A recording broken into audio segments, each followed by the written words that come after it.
8 people were accosted recently for an international bank ATM heist that happened especially in New York. $45 million were stolen. Thursday, May 9th of this year, their case was filed. Those that were accosted were men, but in their early 20s.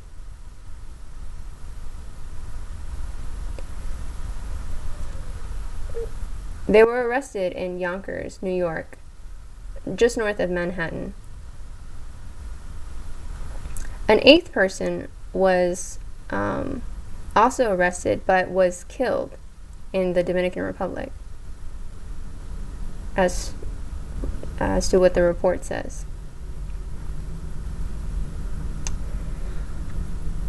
They planned this heist from October until this month, and what they did was hack into a certain company that gave credit cards or debit cards that were prepaid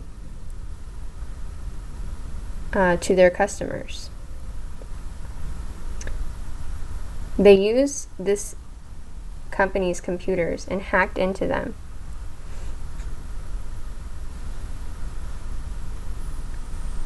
They were able to hack into the information and different customers' accounts, and they were able to take off the limits of these prepaid debit cards. So they would be able to swipe the card and take as much money as they wanted. Next, they found cards that were perhaps expired, or those that were left by others, or even hotel room keys. Anything that had a magnetic strip on it, they used. And they were able to put it into these computer systems and put the information on these cards. Next, the group fanned out and went to specific ATMs, and each took $4,500. And it added up to $5 million. Their next attempt was more ambitious.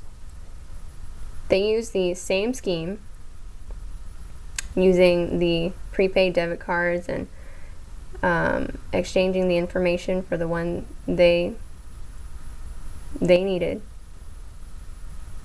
and use their operatives again to go to specific ATMs, now all over the country.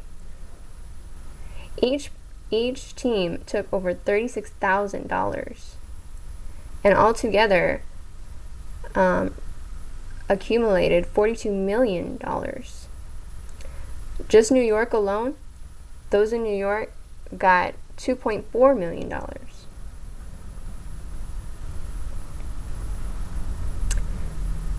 Customers are insured, though, by FDIC insured, so it would be the bank that needs to recover that money, not the customers. There are so many people that use online banking and use their telephone and accessing their account, but we wonder if that's really even safe anymore. People find ways to hack in and change your information so anyone can access your account nowadays. Now, if something like this heist happened, most people are FDIC insured, and they sign a contract for that, so you wouldn't need to recover that money on your own as the customer.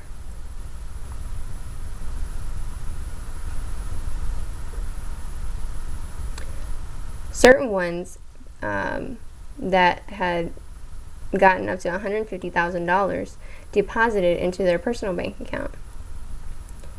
It's interesting that no one at the bank got a red flag, or, as the protocol usually is, that they should arrest this person because of their suspicious amount of money that they're depositing. Others laundered the money.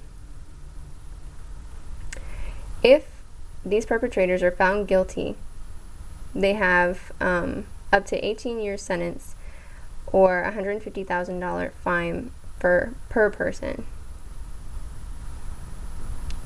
It's ironic how some use their intellect for the means of technology to increase and for us to have a better time, but others use it as a means for greedy gain.